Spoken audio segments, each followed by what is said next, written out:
Dans cette troisième partie, j'aimerais aborder un certain nombre de questions. J'ai envie de dire en vrac.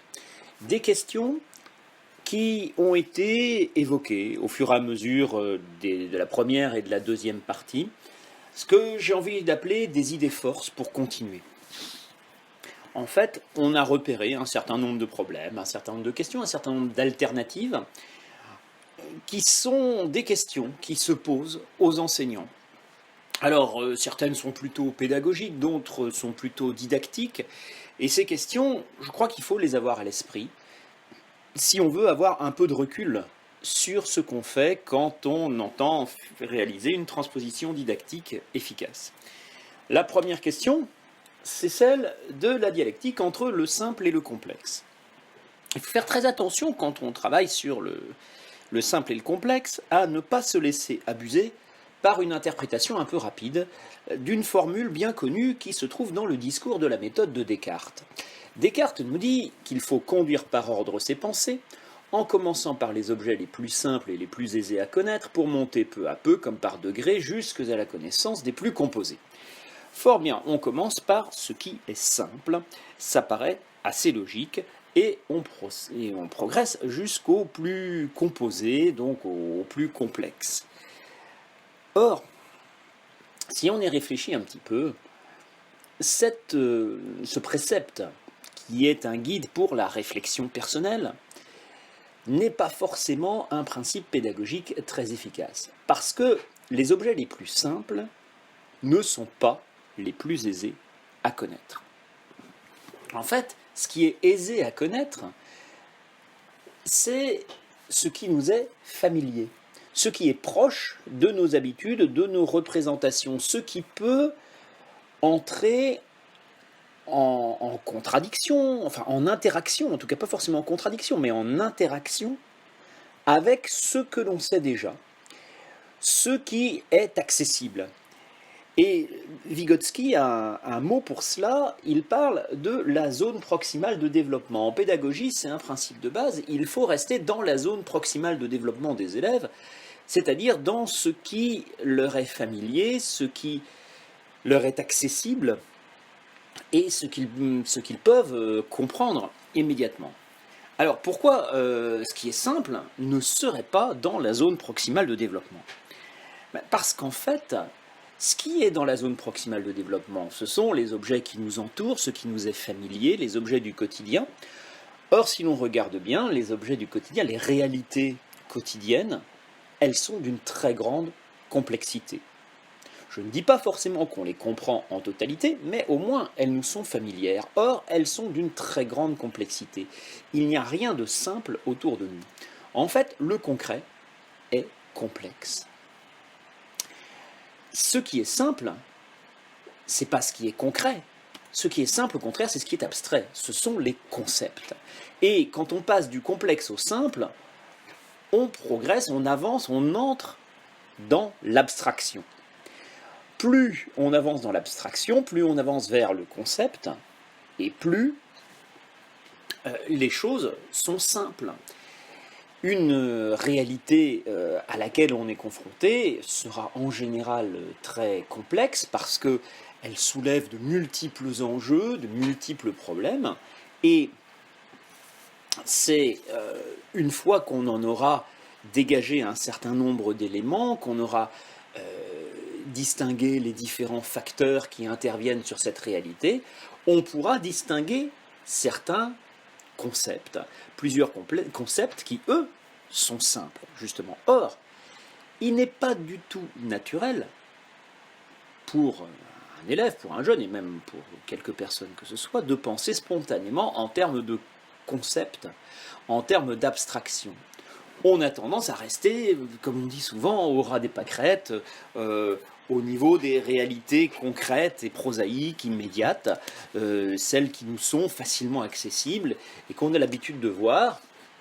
Et d'ailleurs, on a beaucoup de mal à rapprocher ces réalités les unes des autres, on a beaucoup de mal à penser, parce que c'est ça, quand on arrive au concept, ça nous permet de penser.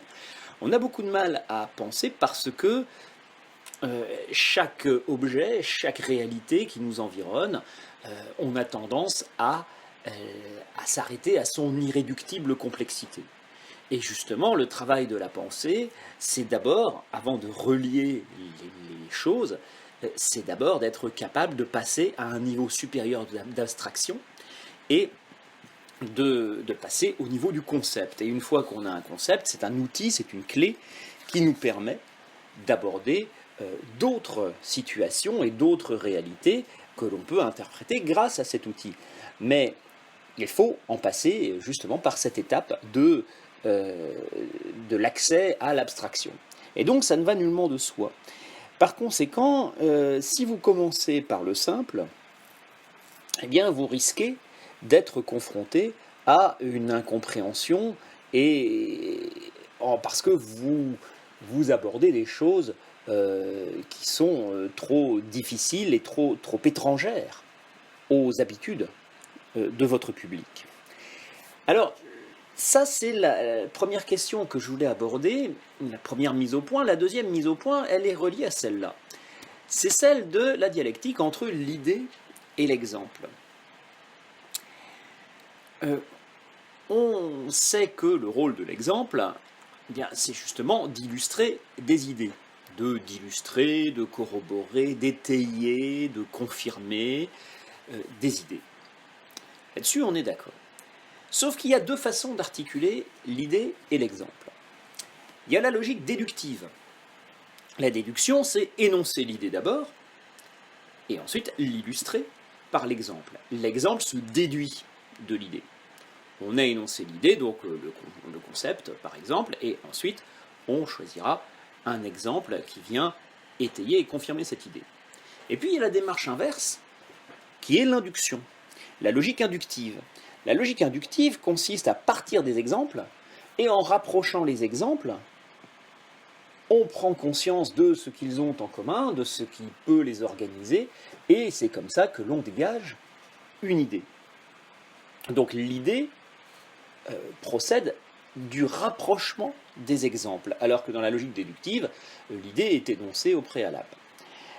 Ces deux logiques sont complémentaires, mais il est important de les avoir à l'esprit quand on réfléchit à des démarches pédagogiques.